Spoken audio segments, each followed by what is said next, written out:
This week, my brother Paul and I discussed David Hajdu's book, The 10-Cent Plague, about the scapegoating of comics that eventually led to the creation of the Comics Code.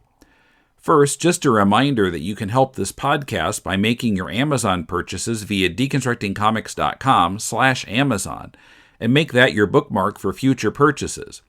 We'll then get a percentage of what you spend. It costs you nothing extra and helps us cover web hosting and the other costs of presenting this show every week.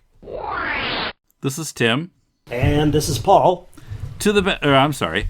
This is Deconstructing Comics. I knew you were going to do that. I just knew you were going to do that.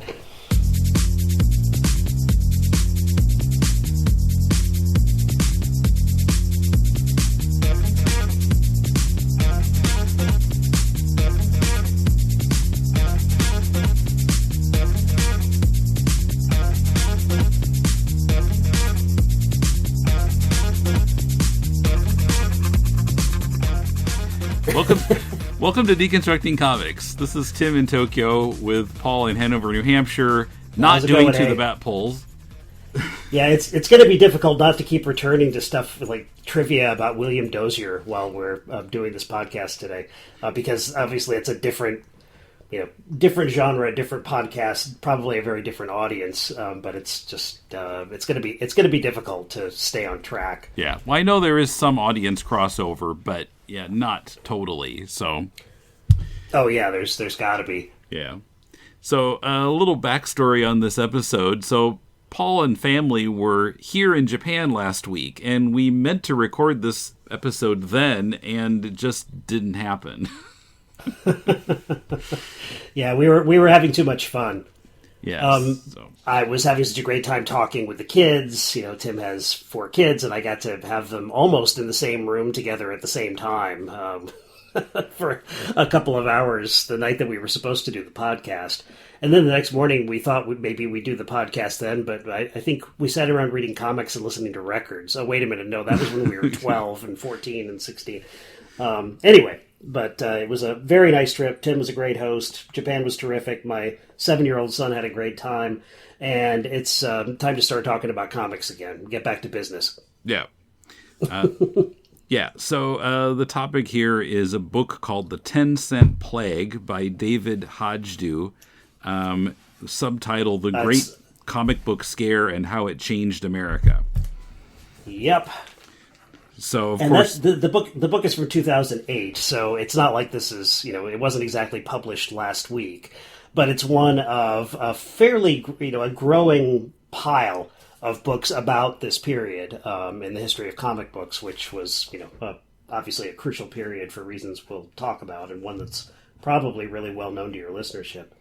Yeah, well, if you know anything about the history of American comics, you know about Frederick Wertham, or you might hear it pronounced Wertham in Wertham, German pronunciation. But either way. So, yeah, Frederick Wertham and the book that he wrote, A Seduction of the Innocent, about how terrible comic books were, and all of that hysteria led to the creation of the Comic Code. Or Comics Code, I guess I should say. But yeah, I was. I felt like I had certainly read about this before. I mean, I think I read about it in the Comic Book Comics. Author's name escapes me right now. And I'm sure that I must have read an article about it in the Comics Journal at some point. But a Comics Journal article about this, I would expect the point to be censorship is terrible, where in this it was more kind of talking about why it happened and like how comics were a convenient scapegoat for concerns that people had about like juvenile delinquency and that, and an easy solution, let's just burn all the comic books. Yes. And as he quotes Dr. Rocco Mato, a Southern California psychiatrist, as saying, comic books were the perfect target because they had no credible defenders. Right, and that's because they were kids' culture. Very early on in the book, Hajdu writes, this is page 5 of the paper copy, the hard copy. Although if you read it on Kindle, the page numbers are identical. It's just you have to ignore the location numbers if you want to know what pages things are on. This is Hajdu on page 5. Comic books were radical among the books of their day for being written, drawn, priced, and marketed primarily for and directly to kids, as well as for asserting a sensibility anathema to grown-ups. Most adults never paid much mind until the comics and the kids reading them began to change. And that's really one of Hajdu's central points or premises is that comic books were kids' culture at a time when there really wasn't much kids' culture. Certainly there were toys and there were children's books, but there wasn't the push in American mass culture to market specifically to kids, teens, tweens. None of those markets really existed as far as marketing for capitalism was concerned. So comics were quite radical, as Hajdu puts it, in the sense that they really did belong to kids in a way that no other aspect of mass culture really did. Not even cartoons, because heck, TVs were fairly few and far between at the beginning of the 50s, certainly at the end of the 40s. Yeah, I was surprised at how far back he went in starting the book. He goes back to the beginning of the 20th century and comics first getting started. And how a lot of the stories, these were newspaper comics. There weren't even any comic books yet. How a lot of those strips were about immigrant hooligans, like the Yellow Kid, Hogan's the Cats Alley, and Jammer Kids, and Jammer Kids, yes. And that drew some backlash too. My kids are reading these comics about hooligans, and they're going to become hooligans because they follow the example set in these comics. Right, and the problem is not the representation of hooliganism for Hajdu, per se. It's the representation of hooliganism that doesn't get punished. Kids getting away with not murder, but certainly with pulling the wool over the eyes of their elders, subverting authority. Oh my gosh. Subverting the authority of age, the authority of institutions like the police and medicine and teachers, and taking the kids' side in all of these, whether it's Hogan's Alley or the Cats and Jammer Kids or whatever. It was the children who were the winners. They were not punished, or if they were punished, they turned right around and went after Grandpa again in the next strip. So, I was a little bit surprised at that too. I'd never seen a study of the Comics Code and the controversy of the 50s that started that early, even back to nickel fiction and dime fiction. Even back in the UK, the pre-comic strip sensationalist literature that was sold very cheaply. In fact, the paperback is the direct descendant of the dime novel and the nickel novel from the 19th century. These are like westerns and tales of crime and often salacious as well as melodramatic, lots of violence. Paperbacks were these novels were originally published in really soft covers, in part so they could be sold at train stations, so that people would have something to read on the train at the end of the 19th century. So they were kind of disreputable for lots of reasons. They were cheaply made. They weren't vetted literature by high art novelists. And they were sold at freaking train stations.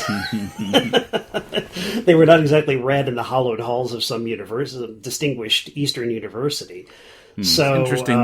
There's almost an exact corollary to that in Japan now.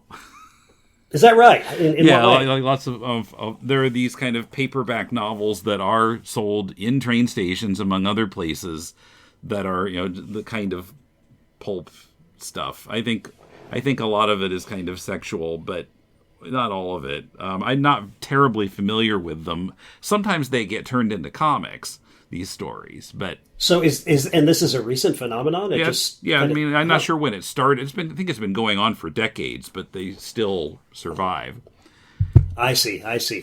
Yeah. Speaking of which, I was surprised. Maybe I shouldn't have been, but since I've certainly read about this phenomenon, but it kind of blew me away that in Japan, there's nobody reading any literature of any kind. It seems to me on trains via their phones. They're texting and they're sending emails, but people still have manga on trains. They're still like reading books. I was kind of.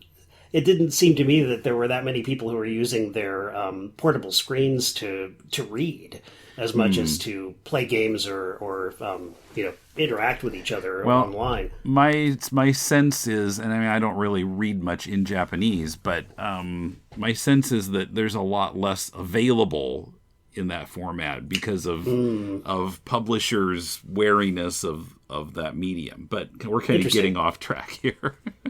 Well, no, I'm just thinking, the reason I bring that up is because it is pertinent, surprisingly.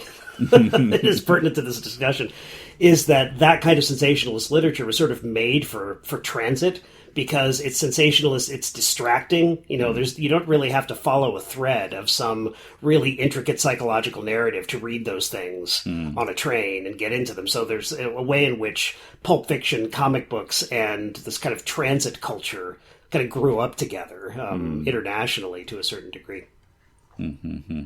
But yeah, you were talking about the like disrespect for authority. That's a point that comes up in this book a number of times. From the hooligan comic strips of the 1900s to Wortham and Seduction of the Innocent, because it talks about how he disliked comics because of the cynicism toward authority.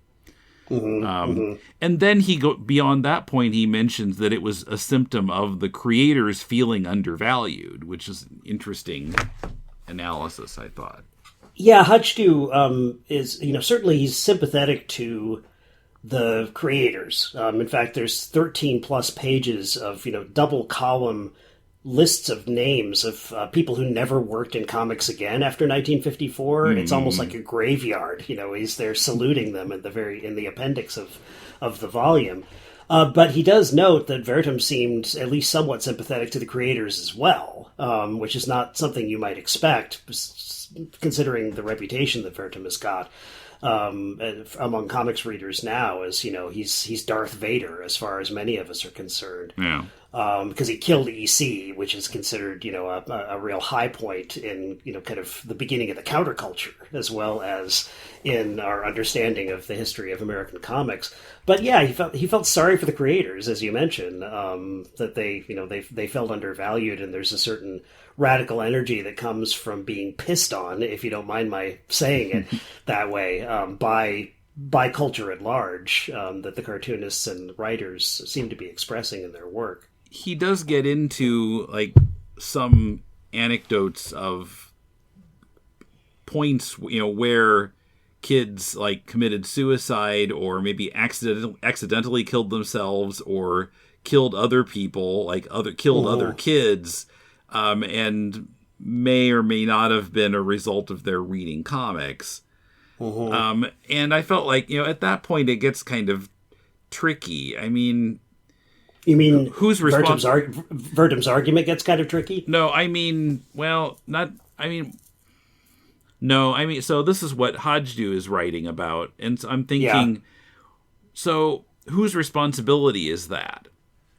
You could argue, and obviously Wortham did, that, that meant, that people shouldn't publish comics with those kinds of things in them if they're going to be read by kids.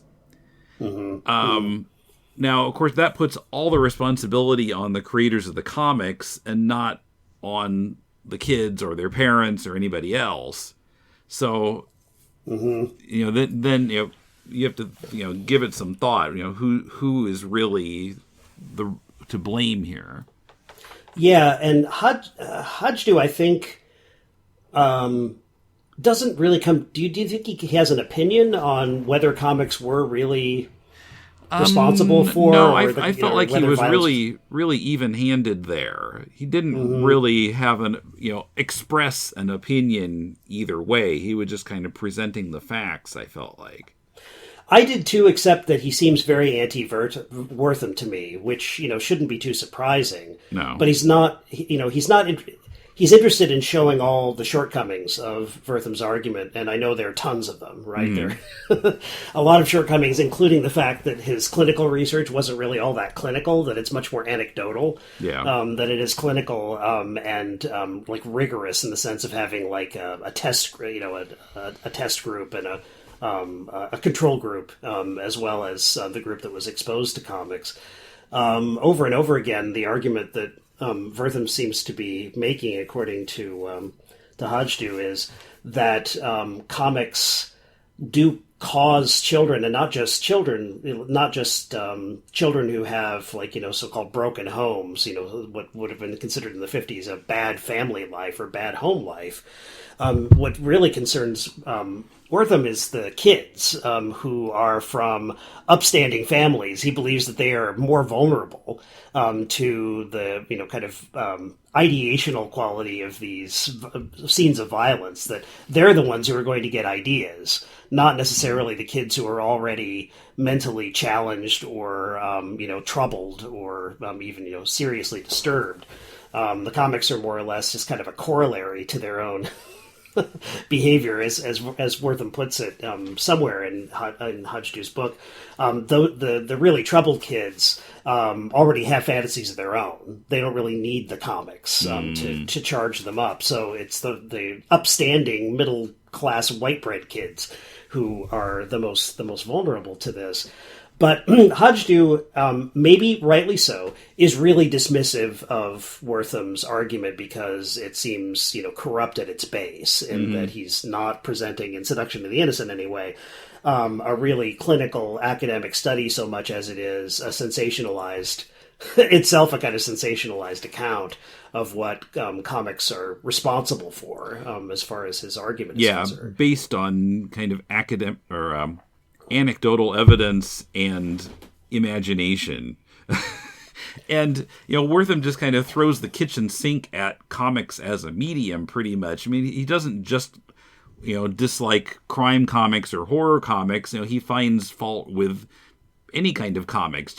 He'll even say, like, they're badly drawn, so it's bad for kids' eyes. Like, what? Yeah, badly drawn. Maybe he was concerned that the poor quality would set a bad example for children who might think, oh well, I could just do a sloppy job at work and I can still do the equivalent of selling hundreds and millions of copies of comics. But and Wertham, it's easy to scapegoat him because of all of the things that we've just been discussing.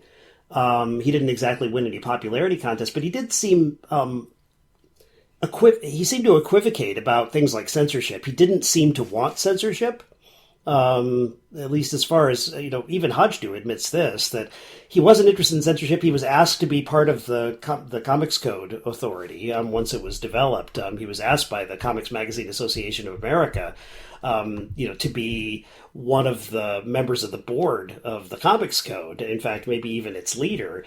But he declined. And that was, too bad for the comics magazine's publishers because they were hoping, it would have been quite a public relations coup if they could have gotten, Dr. Wortham himself, who was pretty much the voice of this anti-comics argument, to join them. But he seemed very shy of anything having to do with censorship, even though his argument was the comics are corrupting our children and they ought to be destroyed, effectively. So that's a logical conundrum that seems kind of unsolvable as far as the psychology of Wortham himself. It's a difficult nut to crack. But I guess I hadn't quite appreciated the depth of the hysteria in the early 50s against comics. I mean, he has so many stories about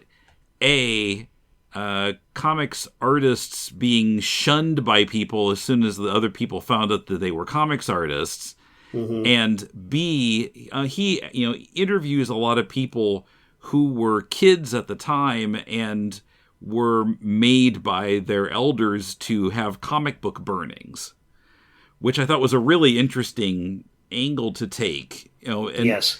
And particularly, there's one kid. Then he was a kid. He wasn't a kid when he was interviewed. On page 300, Ted Yaworski, who's quoted as saying, "It was more or less like a dictatorship thing. Quote, we're going to destroy all this. It's evil, unquote. You're evil, unquote. Okay. It was your witch huts. It made me really mad. I wanted to tell them, but nobody asked us. And we were kids, and those were the days when you weren't supposed to talk unless you were talked to. That deal made me want to talk. It made me want to holler." And he gets really hot under the collar about this.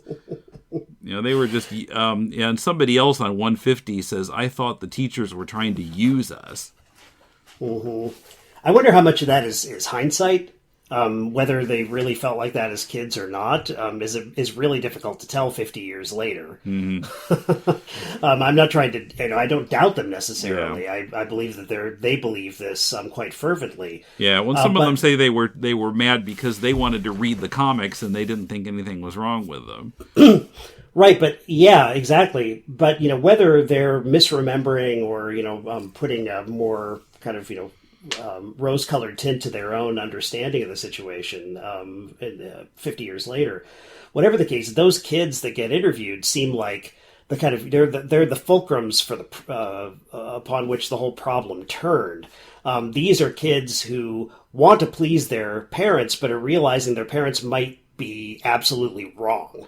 They want to please them, but the parents might be making a big mistake. In like burning all these comics. Certainly, even those who deplored comics in major institutions like newspapers, for example, and institutions that were respectable, said, "Hey, we hate comics too, but burning them isn't the solution." That's Nazi Germany. That was 5 years ago, or 10 years ago, that Nazi Germany fell. Do we really? Really want to go back to this? I think didn't the book even talk about a comics burning in like 1948? Just 3 years after the war ended, and people are, emulating Hitler, kind of. Right, and that too was in some ways, attributable to Wortham, because he had published some earlier work at the end of the 40s that ended up, stirring up that kind of controversy. One thing we've got to talk about, or at least acknowledge, is the degree to which Wortham thought that superhero comics were crime comics. Crime comics were the big problem, crime and horror, but he lumped superhero comics into crime comics. And I guess the reason for that is that certainly there were criminal activities portrayed in them, but also there's this kind of Ubermensch mentality. Obviously, it seems like Superman, Ubermensch, it's kind of hard to distinguish the two. And certainly in the 30s, when Siegel and Schuster came up with Superman, they were working within a sci-fi fantasy mass culture that was kind of obsessed with the Overman as a concept. What was the future going to bring? What would science cause us to become? Were big questions then. And, so the idea of a superior human being who was sort of, able to lord it over everyone else with either intelligence or strength or both was a major trope of sci-fi in those, early days of its fomentation. But where was I going? Well, I think the book says that Wortham thought that the superhero comics were subversive and cynical against authority, and that was what was bad about them, or was set a bad example for kids. There's that, but there's also the problem of certain people putting themselves above the law. Of becoming judge, jury, and maybe not executioner, but certainly they were executing punishment. And that's where the fascist issue, becomes something that's pretty concrete for Wortham. The possibility of these heroes really kind of, preaching without anybody realizing it in any explicit way. They're preaching fascism, and that they're suggesting that there are certain people who are able to and ought to judge others on their own, rather than the criminal justice system taking care of our, a democracy's, difficulties. But interestingly, superhero comics didn't end up getting the brunt of any of this, even though Wertham, famously accused Batman and Robin of selling homosexuality to to kids across America. But superheroes were, the least of anybody's worries, it seems, as far as the actual code was concerned, because frankly, nobody was publishing superhero comics except for, those 3 or 4 titles that were still being published by DC. Yeah, Superman, Batman, Wonder Woman were around. I think there were occasional Captain America comics in the 50s, but that might have been after the code came in. I'm not sure. No, it was before the code. It was definitely before the code. There was an attempt to revive Captain America. In fact, some of John Romita's first work for Marvel Comics comes from the Captain America revival of the early 50s. But it didn't last very long. Before too many issues, Captain America comics actually didn't even have Captain America on the cover any longer. It had a horror cover every month, and then Captain America was just dispensed with as the title of the book. But yeah, he doesn't even really get into that because superhero comics were an afterthought in those 10, 15 years after the war. And he goes through how it was crime comics and romance comics and horror comics, and Wertham had problems with all of them, of course. If it wasn't people killing each other, it was people with quote unquote improper feelings toward each other, and maybe they would run off with someone of the opposite sex and do something that their parents wouldn't like. And then of course horror, there were some pretty horrific things that happened in those easy comics, but yeah, and very hard to defend. The moment of truth for the whole Kefauver hearings on juvenile delinquency was when Bill Gaines, high on dexedrine and then coming down fast because of his diet prescriptions were really kicking in. Is shown the cover of, I think it's an issue of Vault of Horror. I'm sure that your listeners will immediately correct me, and rightly so. Well, let's see. It's pages 265 to 273. Right, it's that famous Johnny Craig cover of the man holding up the woman's head with her eyes rolled back, but the neck where her head is, where she's been decapitated, is not shown, and then the rest of her body is lying on the ground, and there's blood dripping from the mouth of the head. Yeah, crime suspense stories. Yes, of course. When when Gaines starts talking about publishing comics in good taste. And this cover of Crime Suspense Stories gets held up for him. And he said, "Do you believe this is in good taste?" And Gaines famously says, "Yes, I do, for the cover of a horror comic." Isn't there blood coming out of her mouth? A little. But it could be worse. There's a degree to which you could almost say that all of EC's horror and crime comics, should have been titled "Could Be Worse Comics," because most of the really gross and disgusting stuff was left off panel. There's a really amazing story from the early 50s, the title of which I simply can't recall, but I'm pretty sure it was drawn by Johnny Craig, where these twins fall in love with the same man, and he decides to more or less double himself so that he pretends to be, he marries both of them. He commits bigamy and somehow keeps the two sisters from finding out that he's married to both of them. And so in the end, they snap and they cut him in half right down the middle. So vertically. Yes. They give him a vertical slice right down the middle, and they each decide they to keep half of him. And, the right half of him is on the left side of the page, with the woman behind him looking insane and saying, "I've got you forever now." And his left half is on the right side of the page. They're both halves are looking at they're viewed in profile by us, so we don't see the gore coming out of the other side of each of these halves. But it's impossible not to imagine it. Of course, Marie Severin, brilliant colorist that she is, colors as much as possible as this kind of flat red color. This beautiful use of abstract color to make it very clear that there's something horribly gory going on here, even if we're not seeing the gore. But anyway, that was, the examples like that are legion in EC comics of the late 40s and early 50s. So, it's pretty hard to stand up in front of, Estes Kefauver and his congressional committee and say, well, I defend these because they're in good taste. Poor Gaines. There's not as much blood as there could be. Yeah, exactly. And Wortham, completely misread that infamous story about the woman, the young woman who's killed in place of her Mexican American boyfriend. She gets because the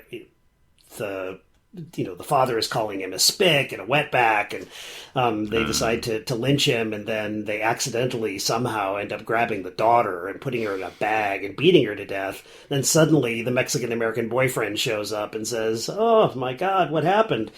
But Wortham got after EC about this for the racial epithets. Mm-hmm. I'm missing the point. Yeah, and so, it wasn't just the kids who, didn't really want to burn comics who got mad.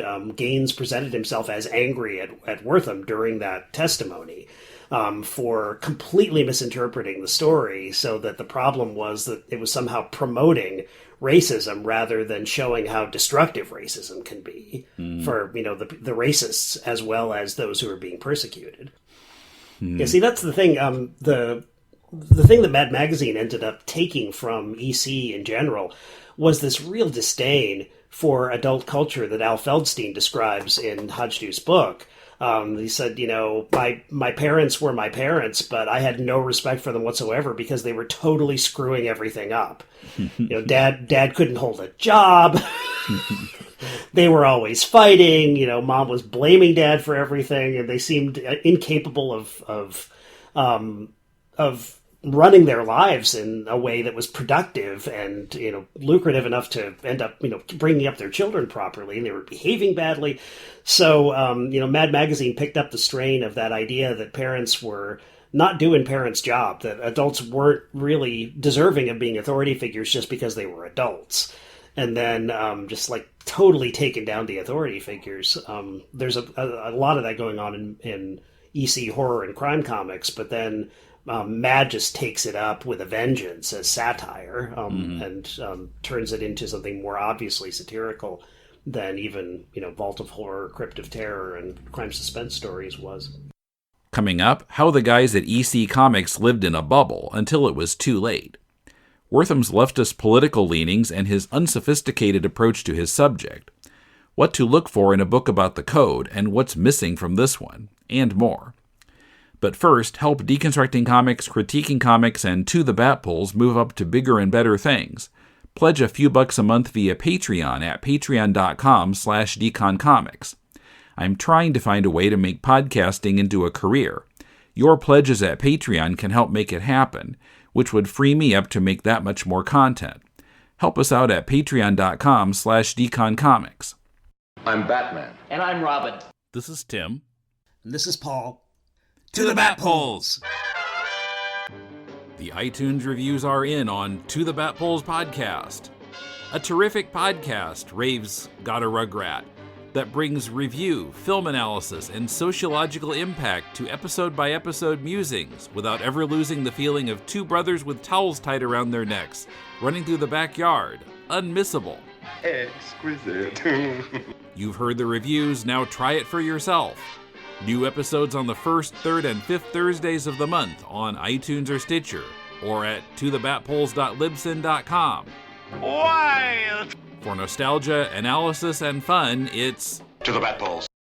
Yeah, so he goes into quite a bit of detail about the development of EC and, about Max Gaines starting it and, the Bible comics and whatever, and then... Yeah, educational comics rather than entertaining comics, as it was originally called. Right, and then he dies in a terrible accident and Bill takes over, and he tends to want to do exactly the opposite of what his dad would have done. I'm beginning to sense a pattern here of delinquent juveniles. Yeah, so they do the horror and the parody and the crime and all that. And yeah, they're selling quite a few comics, and he goes into quite a bit of detail about Mad too, and then they actually do kind of a less funny version of Mad called Panic, and right, because as Hajdu hilariously puts it, Feldstein was not funny. Kurtzman, funny. Feldstein, not so much. And it's interesting that Panic's takeoff on The Night Before Christmas was what put EC on Wortham's radar. Yeah, exactly, because it does horrible things that the Comics Code would come out explicitly against, like taking a cynical, humorous view of divorce. That sign on the back of Santa's sleigh that Bill Elder drew in Feldstein's take on the Night Before Christmas that says "just divorced" is one of the real points of contention for Wortham, if you can believe it. Yeah, that's just amazing. I mean, it wasn't the headless woman that started it. It was just a just divorced bumper sticker on Santa's sleigh.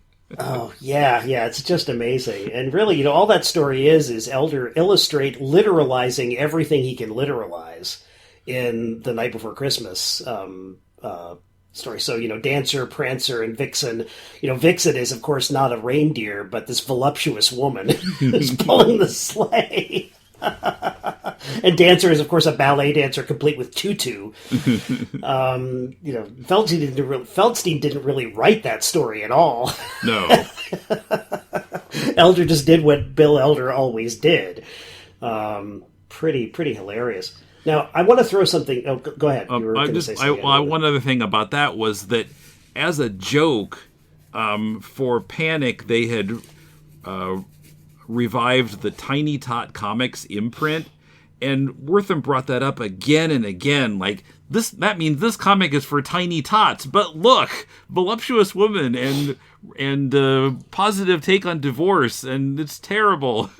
Yeah, and it's supposedly for tiny tots. Oh, the irony! Did I mention how ironic that is? Let me bring it up again. And by the way, it's called Tiny Tot Comics.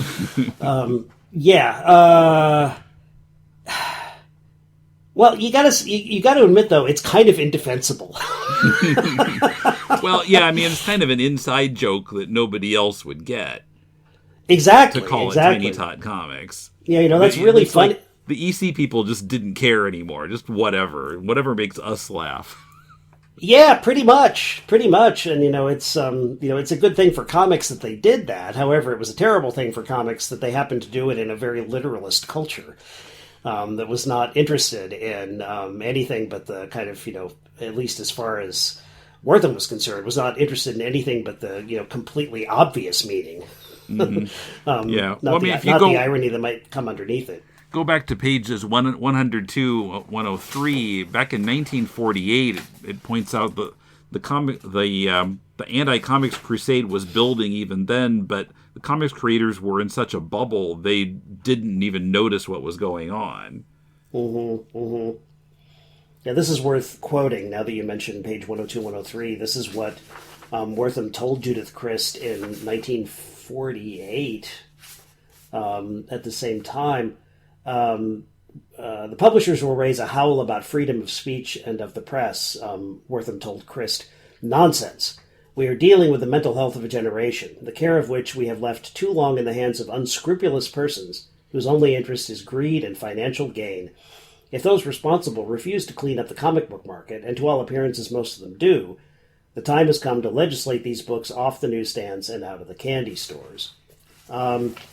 This is where I wanted to bring up a different study. Like I said, Hajdu's book is part of a growing stack of books about 50s comics and counterculture and the rise of the code and the kind of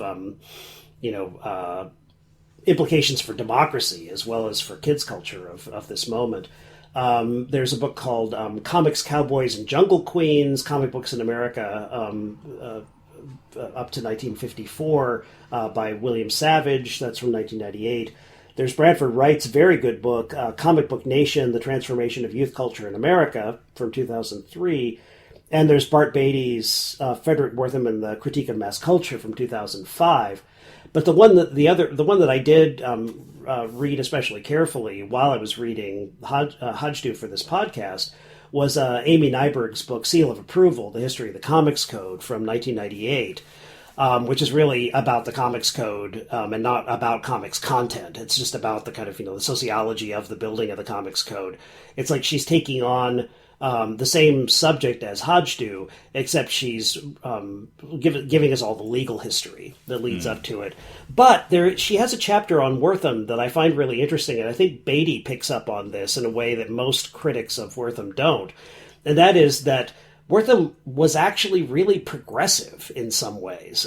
He believed but didn't quite have the apparatus to study this. He believed that there was a great deal to be derived for our understanding of why American cultures go into hell in a handbasket from its mass culture. That is, we need to take a social approach rather than an individualizing approach to juvenile delinquency, and therefore we need to take a social approach rather than an individualized approach to how representations of violence affect children.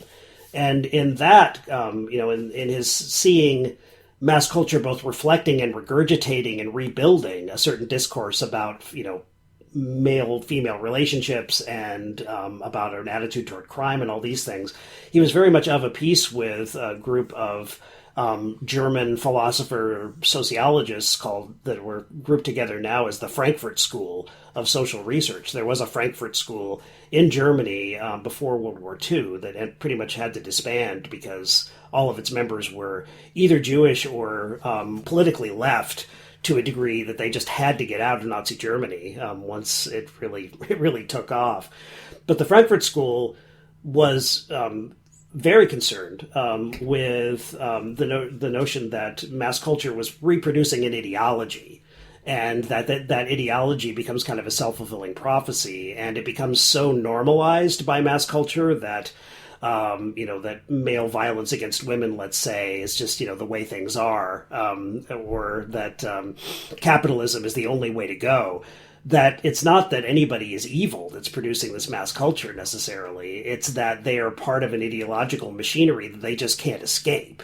They're just regurgitating and reproducing a certain way of understanding the world that's incredibly destructive, that's, anti-humanist in some ways, in that it reduces people to numbers that are, worth something only insofar as they can produce profit for larger corporations and be, lulled to sleep by the promise of going to the movies as a reward for, helping the capitalists pile up enormous amounts of money in their coffers.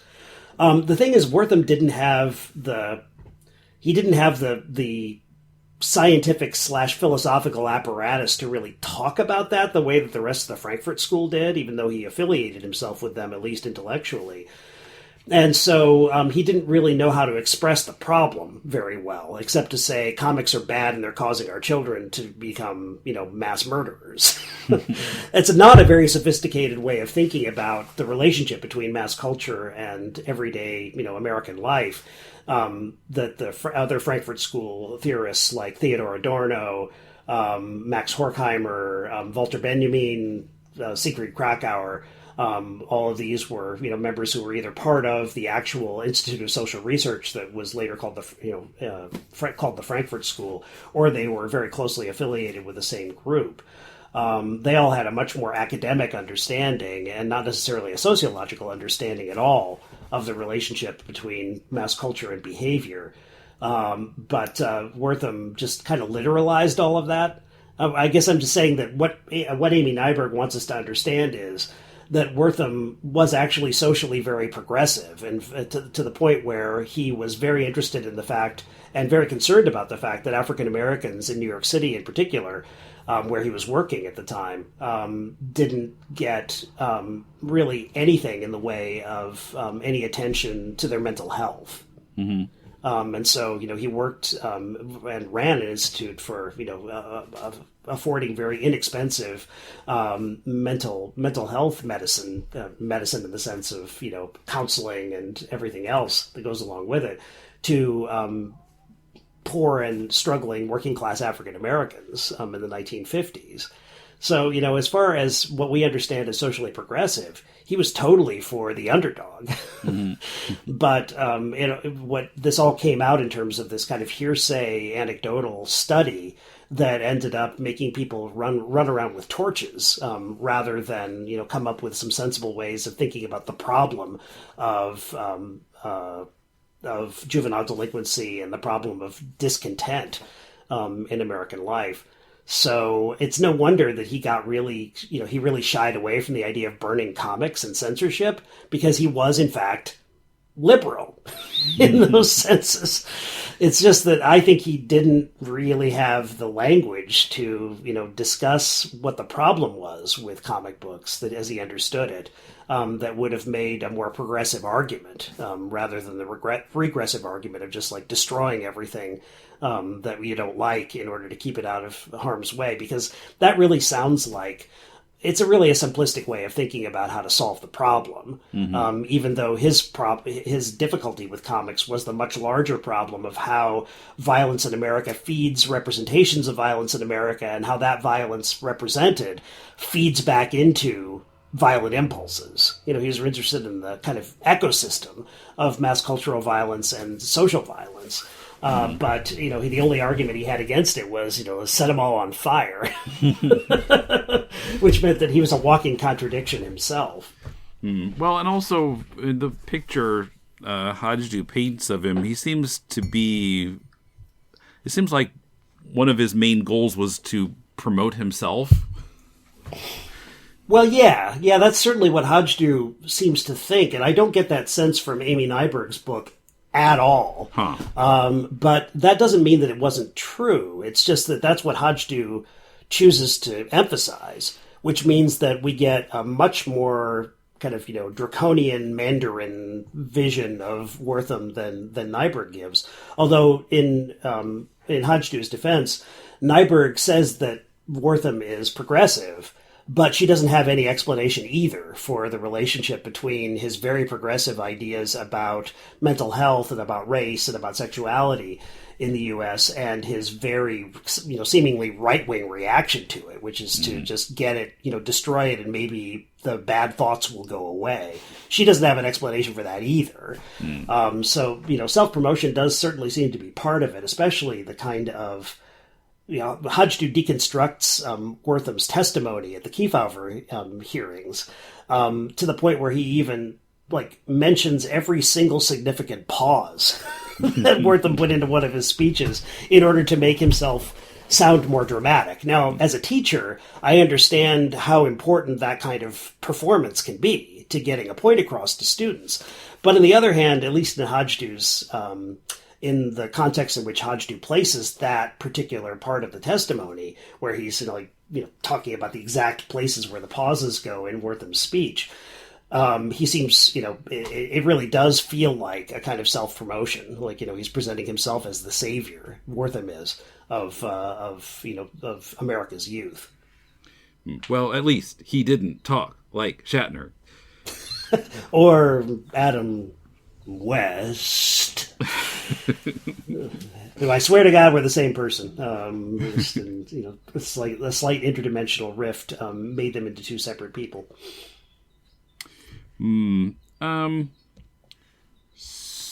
Another point that jumped out at me, it was that he mentions how the popularity of horror comics at that point was probably a reflection of fear of nuclear annihilation, because this is when the Cold War is really kicking in and people are building fallout shelters in their backyards and so forth. So, right. So do you think that what Hajdu is trying to describe there is a sense of what the hell, we're all going to die anyway, so we might as well just enjoy our lives and fool around with crazy comics as much as we can before it's all over. Or is he talking about a sense in which horror comics represent, metaphorically, the possibility of nuclear disaster? Yeah, I was kind of thinking that, like, it's kind of facing up to scary things. Yeah. I think that's right. That's where Hajdu is going. Yeah, well, and of course, the Marvel comics of the 60s were kind of that in a different way, where, you know, people got powers by being exposed to radioactivity. It's kind of turning it on its head, making it debatably positive, or at least, you know, not the end of life on our planet. No, yeah, that's true. That's true. And in a character like the Thing and Spider-Man as well, we've got radiation of various kinds causing people to transform, giving them powers that they didn't have before that sound very positive. But in the case of Spider-Man, it ruined his life every single day because he was doing this, you know, pulling double duty as a, you know, nebbishy teenager and a superhero who never got any respect. And the Thing, of course, was, you know, constantly berating Reed Richards all through those first 100 issues of the Fantastic Four. It's like, you made me this way. You made me into a giant pile of orange Play-Doh. Now turn me back. So, you know, you get both the possible progressivism of nuclear energy and you know, progress in science, and the possibility there could be literally and figuratively a lot of fallout from that, you know, in these characters who are torn by the fact, oh, I've got powers, but my life sucks even more than it did before in various ways. So the ambivalence of, you know, science as progressive versus science as destructive that the nuclear age really brought to a head comes out in terms of, like, you know, melodramatic psychology like you wouldn't believe in the characters of Marvel Comics at the time. So yeah, it's a different way of handling it, but you could say that it's handling the same issue that EC is handling, whether it realizes it or not, which is the fact that, you know, something we're supposed to love and admire, like science, is also turning out to be incredibly fearsome, destructive, and as subject to politics as anything else. Mm-hmm. So you had some questions that one should ask about a book about the Comics Code. I did, and maybe we've talked them all through. This was how I started to organize my thoughts about this podcast. Was, you know, I just asked myself 4 questions that I would expect any book about the Comics Code to answer. Number 1, why is there a Comics Code? I think that that, you know, gets covered quite nicely by Hajdu. The Comics Code is maybe not the center of the book, certainly, but our understanding of how comic books became pretty much the equivalent of, you know, movies made under the Hays Code after 1934. That is, you know, you can't show criminals getting away with murder. You can't, you know, show anything having to do with, like, you know, gynecology, whether it's pregnancy or, you know, mention well, you can't even show, you know, really shapely women. They have to be really kind of plain shaped. Yeah. Secondary sex characteristics have to be pretty much eliminated. You know, in fact, what I found out from Nyberg's book, Seal of Approval, is that when the Comics Code was finally written in 1954-55, it was largely based on the Hollywood Production Code, which, you know, above all things demanded that crime be punished, that nobody would ever get away with breaking the law, and that authority figures from authoritative institutions like the government and the police should never be presented in a negative light. So, you know, what happens in comics in the 50s and 60s is pretty much what happened in Hollywood movies in the 1930s.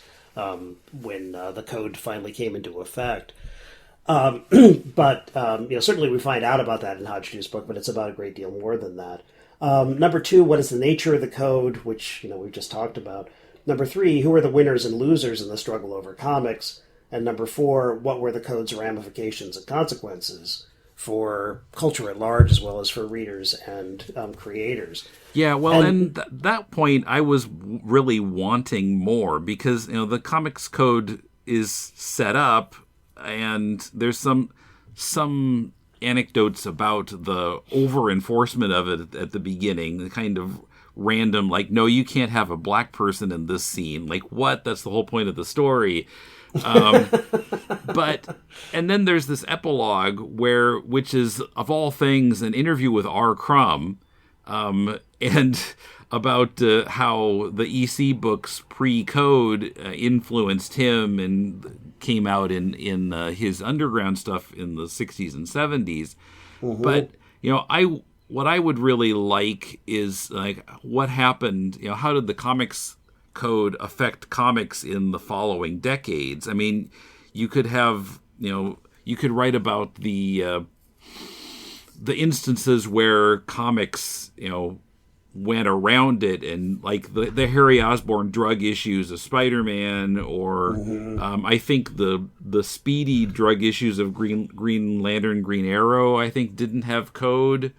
No, they did. In fact, yeah, but that came after the 1971 publication of the 3 drug issues of Spider-Man. Okay. And then also I think there was a Daredevil issue in the 80s that didn't have the code. Well, it was going to not have the code, but then it didn't get published. Okay. But then also, I mean, I think larger than that is just, the code probably really stunted the growth of comics in America for decades because, as Hajdu points out, the comics code was more restrictive than the code in Hollywood. That's right. And so largely because kids were at stake, because it was impossible for the Comics Code authority authors to think about comics as anything but for kids. Mm-hmm. And so, those kids grow up, and, what now we're finally seeing these days, superhero comics are mostly read by adults. But, nostalgic adults. For a long time, comics couldn't really do things that TV or movies could do because the comics code was so restrictive. And then, finally about 10 years ago, 15 years ago by now, I think Marvel just dumped it. Yeah. I'm looking at the Wikipedia page on this. By the early 2000s, it says, publishers bypassed the CCA and Marvel Comics abandoned it in 2001. By 2010, only 3 major publishers still adhered to it: DC, Archie, and Bongo, which is the company that produces Simpsons comics. Yeah. Bongo broke with the CCA in 2010. DC and Archie followed in January 2011, rendering the code completely defunct today. Now, both DC and Marvel first, when they dumped the code, they replaced it with their own rating system, T for teen, like the video game rating system. But there is no longer any comics code. In fact, the Comic Book Legal Defense Fund now owns the intellectual property that is the approved by the Comics Code Authority stamp. And they use it as a kind of reminder of what the consequences of censorship can be. But yeah, I mean, I guess Hajdu's book in a certain way doesn't have much to do with the comics code, really. And for me to approach it that way was, I think, partly a product of my reading the Nyberg book at the same time, which really is about the code. But, what's interesting to me are those moments like you described where, the code gets challenged. The code was only changed like twice in its entire history. During the moment of the Spider-Man drug issues, which then allowed the Speedy drug issue from Green Lantern, Green Arrow to be published with the code approval. Okay. So there was a revamping of the code in 70-71, and then there was another revamping in 89, I believe. But it didn't go as far as some members of the Comics Magazine Association wanted it to. But it did begin to allow things like, seduction, as long as seduction was shown off panel. And, it wasn't until 1971 that you could even have a werewolf in a comic book, for God's sake, after the 1950s. So okay, so that's why Marvel started to do the werewolf and vampire comics in the 70s. Yeah, like Morbius, for example. And that was in part because superheroes were dying off as far as their popularity was concerned. You wouldn't know it from looking at histories of Marvel Comics from the time. But really, there must have been as many Journey into Mystery style series during at Marvel in the early 70s as there were superhero comics. They sort of revamped and enlivened their mystery, suspense, pure horror and sci-fi comics. And then did some crossovers like Morbius, the living vampire in one of its anthology books. But that was in part because superheroes were flailing at that time, especially at DC. The Batman bump of 1966 didn't last all that long. And by the end of the 70s, DC was thinking about selling itself to Marvel. By the which way, would have been quite interesting. Minor point, but reading this book, I finally understood something. So, it talks about how EC or other publishers would just change the title of a comic rather than end that comic and start a new comic because of postal, they would have to go through a lot of postal paperwork again to start a new title. And, right. And that must be why, in the 60s, Marvel would just, change Journey into Mystery to, Thor, I think it was. And Strange Tales became, I think, Doctor Strange. And there were a few other cases like that where, an anthology title changed to a superhero title and, with the same numbering. Right. Tales of Suspense became Captain America with issue 100, for example, in 68, I think. There's something a little bit different going on there because, weirdly enough, and this is mentioned in Nyberg, it's mentioned in a bunch of other studies, but I don't think it's not on Hajdu's radar because of his historical, because he's stuck with the 40s and 50s. But Marvel was being distributed by DC by the end of the 1950s because they had to, after crime and horror got taken away from them, Marvel, which was primarily subsisting on crime, horror, and romance comics at this point,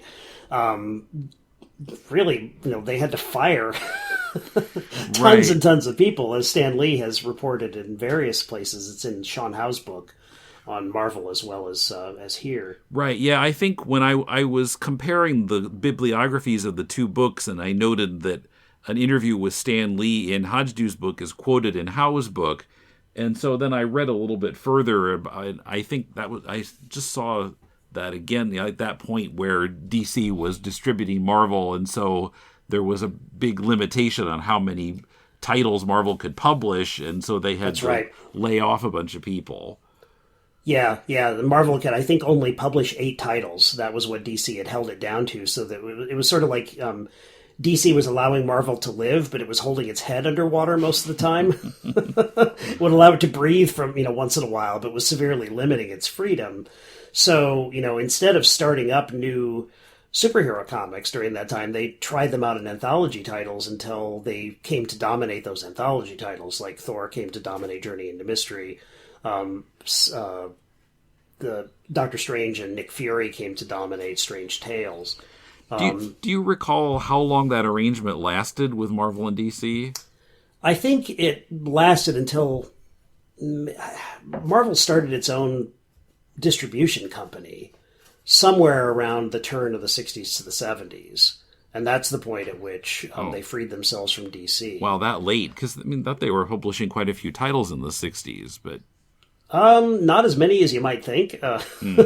They might have been able to expand a little bit, but I believe it wasn't until they were completely free of DC when their own distribution company was formed that Marvel was able to pull themselves away from it completely. And that would have been probably about 68 or so, 69. Cadence, I think. I hope I'm getting this right. I didn't go back into... That name sounds familiar. Yeah, I hope there was a distribution company called Atlas that Marvel formed before the code came crashing down on them, and that's part of the reason why even after they were distributed by DC, they still bore the Atlas logo into the early age of superheroes in the 60s. It's amusing that Hajdu always refers to them as Timely /Atlas/Marvel. Well, Sean Howe's book on Marvel: The Untold Story taught me something I didn't know before, which is that Marvel didn't really have a name through the early 60s, even when the superheroes got started. Was it Atlas? Was it Marvel? What the hell was it called? There wasn't really, Martin Goodman didn't really choose a name. and it really didn't solidify for readers until Steve Ditko invented the corner box, in which the picture of the hero of that particular book would appear in the upper left, and that's when the Marvel Comics group words started actually to appear on the cover. Before that, it was just like an MC appearing on every cover that wasn't exactly a point of identification for readers. Sorry, the dog is barking. Okay, well, I mentioned that R. Crumb epilogue. Did that strike you as kind of a strange way to end the book? No. Strange in the sense that it's the only reflection that we get of anything after, roughly 1955 in the book. But not so strange in the sense that it picks up Hajdu's theme that, starts on page 3, that what we're talking about is a radical culture that's being silenced in the 50s, but then being kind of exhumed and reanimated by underground comics in the 1960s. Yeah, that whole subversive vibe runs all the way from the Yellow Kid to Crumb. Mm-hmm. Yeah, and Crumb is presented in a way that I haven't really. I don't read a lot of Crumb biographies or biographical material or interviews. I haven't since I was reading the Comics Journal religiously in the 80s. But what I learned from that is that from that little epilogue is that Crumb was just caught the tail end of EC, and in a way his underground comics might be understood as a way of trying to reanimate a period that he didn't get to see the way that he would have liked to. He just about missed the boat on EC because he was only beginning to read comics in the mid-50s. So he might you might look at his underground material as an attempt to bring the 50s back so that he could experience that moment of subversive comics in all its glory as he understood it. So you could say that Crumb's underground comics were in a way a romanticization of what EC represented to him. They're like, him attempting to rebuild the EC comics of his mind, and his memory, and his fantasies, rather than really trying to imitate EC in any strict way. So yeah, it was weird to me the first 3 times I read this book, and I've taught this book before, but this time around it didn't seem quite so strange because I felt like I caught Hajdu's vibe in a way that I hadn't before. That vibe of trying to describe the moment at which radical culture becomes mainstream, which ended up taking a lot longer than one might have expected, since the Comics Code came along and squelched it. Yeah. At that moment. And that, of course, it's not like the Comics Code was coming from the outside. Hajdu takes pains to stress that the Comics Code was, in fact, self-censorship. Comics Magazine Association of America was formed by the comics publishers themselves, including Gaines grudgingly, joining up and getting the seal of approval on his own post New Trend comics. But this was self-censorship in the same way that the production code in Hollywood in 1934 was self-censorship, produced in order to avoid outside censorship. To show the world, the government, parents, everybody else, look, we're doing this ourselves. No need for you to intervene. No need for you to take us over. We're cleaning up all on our own. I was just thinking, of course, like in the late 60s, then the movies went to the rating system. And so you could say, well, this one's for kids and this one's not for kids. And it would be clear. But I suppose it was hard at the time for comics to do that because of the perception that all comics were for kids. Yeah, exactly. I think that's insightful, and certainly fits with Hajdu's larger claims. So it wasn't until, like we said, in 2001 when Marvel ditched the code that they tried to do something like that. Although I don't know if you remember or if you were paying attention at that time, but But initially, they were using G and PG and R, and then it turns out, oh, those are copyrighted. We can't use those. Right. Yeah, I do remember that. And there was some experimentation with some really blue comics at Marvel during that time. There was some crap. There was some pretty terrible stuff. Go ahead. The one I always remember is there was a mini-series called Get Craven. Did you read that? No, I didn't. I've never even heard of it. I don't remember who worked on it. Well, the thing was that there was, I think the first issue had 2 stories in it, and one of them was quite good. But then the other story was the one that ran through the rest of through the whole series, and that one got progressively more shocking. Just like gratuitously disgusting, yes. bloody, or kind of. Well, okay, prepare yourself. The worst part of it was 2 guys undergoing forced sex change operation played for laughs. Oh. And I was like, what? Oh.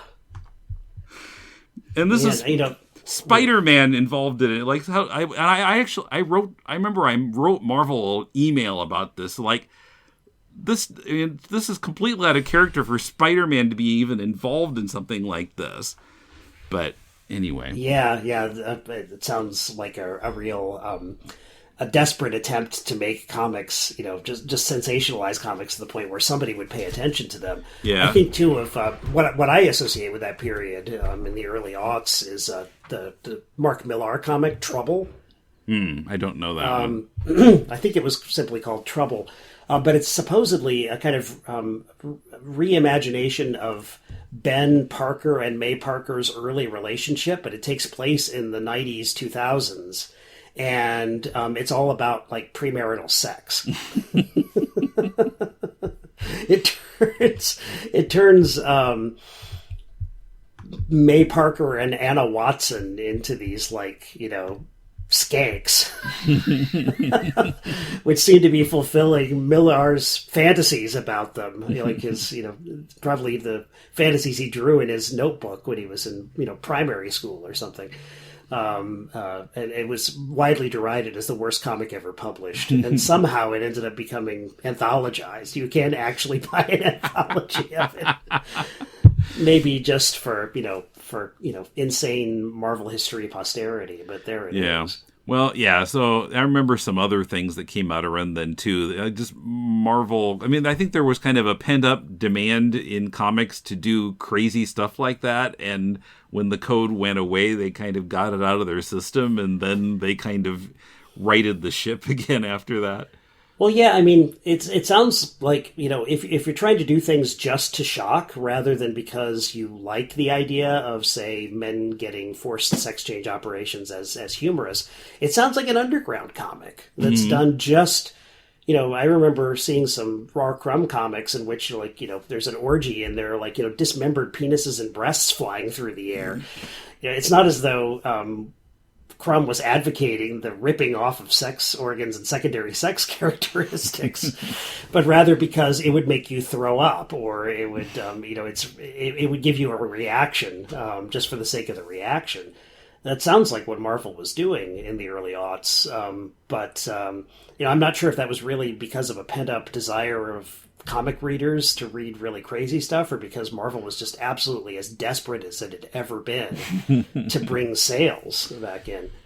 Well, yeah, that was just a few years after they went bankrupt, so... Yes. It's hard to believe that we're back, now we're, flying the flag of Disney at Marvel and making, enormous amounts of money on movies where they're losing money on comics. Yeah. But one last thing I wanted to add is that we don't get much of a sense at all from Hajdu about the productivity of the comics code and the productivity of self-censorship. And I don't mean to advocate censorship when I say this, but it's well known that in Hollywood, after the production code came along, that screenwriters had to be a lot more sophisticated and a lot more a lot slyer about getting sex into their movies.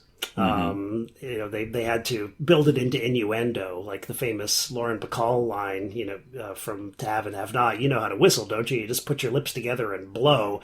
It's 1944. Yeah, that's the greatest double entendre about a blowjob you'll probably ever hear in the English language. 1944. Yeah. Well, and I remember hearing that like when I was a teenager, and it totally went over my head. I had no idea that it was sexual. And that was the point, right? That you were the audience that would not get it and would be okay with it. And that's what Hollywood was counting on, is that, both their internal censors and any external censors and large chunks of their audience just wouldn't get it. But there would be a chunk of the audience that did, and that audience would be supremely satisfied with themselves as well as with the movie, because, hey, they got it, they got the joke, and not everybody did. So there's something rarefied and kind of, radical seeming about that. But I'm thinking specifically about the death of Phoenix in 1979, 1980, the Dark 80. Phoenix saga in the X-Men. It's because of the Comics Code, at least in part, that Jim Shooter said you can't let Jean Grey live after she had destroyed a planet that, the planet of the so-called asparagus people, as John Byrne called them, that had first appeared, I think, in Avengers #1, or maybe Avengers, something like that, or Avengers 4, I believe. And when Captain America comes back, I think that's when the asparagus people first appeared. But Jean Grey pretty much goes, full-blown Galactus on this planet and eats it and kills all 8 million inhabitants of the planet. And Jim Shooter said after X-Men 137 was submitted in its original plate form, that we can't take this because you're letting Jean Grey survive after she killed at least 8 million people. And that's, the Comics Code won't allow it, and I won't allow it, because it suggests that she can get away with murder. And that meant that I think Byrne and Claremont had to go in a much more interesting direction, in the fact that they actually have Jean commit suicide on the moon, a line that will never again be spoken in the English language except with respect to this story. And then, they had to deal with the aftermath, and that ended up being kind of, I think, it really was an amazing period for the book after Cyclops left and after Jean died. That was the moment of, Days of Future Past. There was a great Alpha Flight Wolverine story in there. There was some really good stuff that could not have occurred without having to deal with picking up the pieces after Jean's suicide. And after all that had happened to her as Dark Phoenix. So I'm not saying it was better, necessarily, than what could have happened instead, but rather that censorship is not so much about taking things away as it is a kind of, expectation that creators have that causes them to behave differently than they might, which can end up giving them a limit that creates new directions they might not have imagined, rather than just going wherever they wanted to go. I think Mark Millar has shown us through what I think of as really reprehensible work in a lot of ways. The bad news about total creative freedom. And I think there's a lot of good news about it, but not everybody can really be as self-censoring in a productive way as someone like Frank Miller is, for example, or used to be, without some other artificial, code in this case in place. By the way, back at the beginning, I mentioned comic book comics, and then I couldn't remember anything more about it. It was retitled as The Comic Book History of Comics, and it's by Fred Van Lente and Ryan Dunleavy. And I've actually interviewed Van Lente on the show before, and then I talked to both of them at MoCA last year. Right. And I think when I talked to Van Lente, we talked partly about Wortham. And I remember him making that same point about Wortham actually being a liberal, oddly enough. But yeah. There's a lot of debate about that, but I think Bart Beatty's book on Wortham is probably the best place to go to get a sympathetic view of Wortham, even if it's not entirely in Wortham's court, we get at least a sense of what he thought he was trying to do. Whether he accomplishes is another question altogether. But I think my first exposure, Tim, to the story of the Comics Code and the story of EC was probably Les Daniels' Comics, Comix, A History of the Comic Book in America, which I read from the Cedar Rapids, Iowa Public Library in 1981. Yeah, I remember bringing that home around then. Yeah, and it reprints in black and white, of course, a fairly large stack of not only Golden Age comics, but also 50s horror comics and crime comics. I think there's an issue of Lev Gleason's Crime Does Not Pay in there that shows, criminals getting away with it for 7.5 pages and then finally getting punished on page 7.5. So that it's easy to see why Wortham thought that violence was being glorified, since they get away with it for so long that the impression that the kids are left with is probably one of, murder and mayhem rather than of retribution and punishment. But that book also contains a bunch of underground comics in reprint form as well. And so I've been interested in this period since I was 12 because of Daniel's book.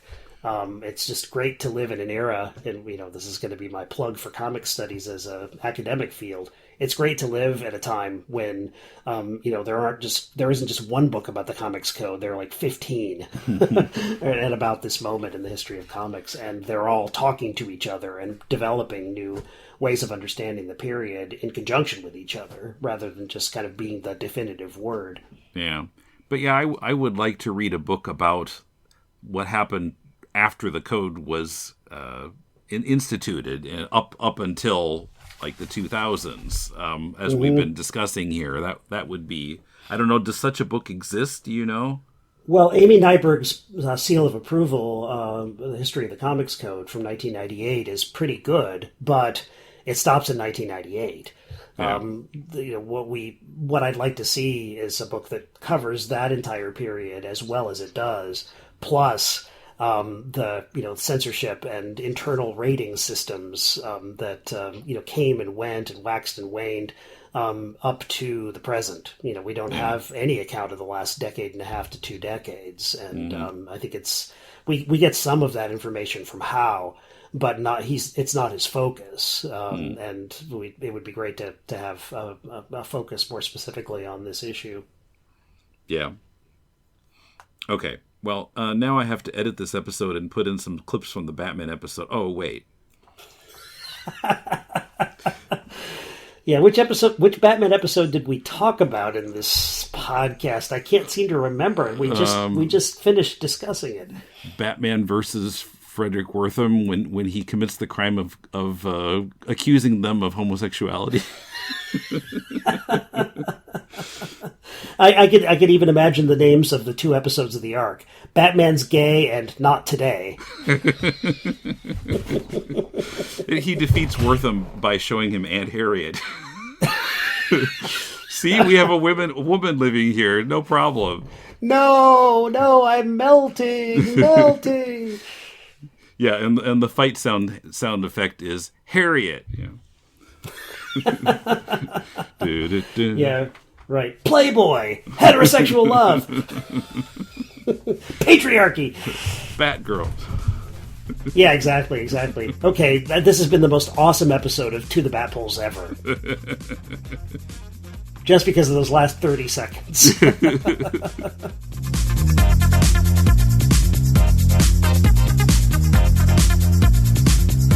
David Hajdu's book, The 10-Cent Plague, is published by Picador. If you're interested in buying the book, get it via deconstructingcomics.com/Amazon and help out our show. You can write us at mail@deconstructingcomics.com or look up Deconstructing Comics on Patreon, Twitter, Facebook, and YouTube. All our social media links can be found on the right sidebar at deconstructingcomics.com. Also, please give us a review in Apple Podcasts or Stitcher. Our theme is from bensound.com. If you're looking for some constructive feedback on your comic, send it to us and Mulele and I will critique it on our spin-off podcast, Critiquing Comics. Send it to mail@deconstructingcomics.com. We'll read at least 30 pages of it and critique it on the show. The most recent episode is right behind this one in the podcast feed. This coming Thursday on To the Bat Polls, as we gear up for the Batman Green Hornet crossover, we take a look at the 1966 Green Hornet series, starring Van Williams and Bruce Lee. And we're joined by Ken Holzhauser, who's been really into the Hornet for a long time, and he'll tell us about his conversation with Van Williams. Look up To the Bat Polls wherever you find your podcasts, or at tothebatpolls.libsyn.com. The Toronto Comic Arts Festival was held this past weekend, and Coombe was there. In a few weeks we'll have an episode with some interviews he did there, but I've posted some short videos he shot there during panels. They're available now. Some are on Deconstructing Comics' YouTube channel, and some are available to patrons only on Patreon, including a bit from a panel of Image Comics creators. Coombe will be on next week's show too, interviewing Jaime Hernandez. Also, Mulele and I will discuss some comics industry issues, so a double header next week. Till then, this is Tim, and thanks for listening to Deconstructing Comics.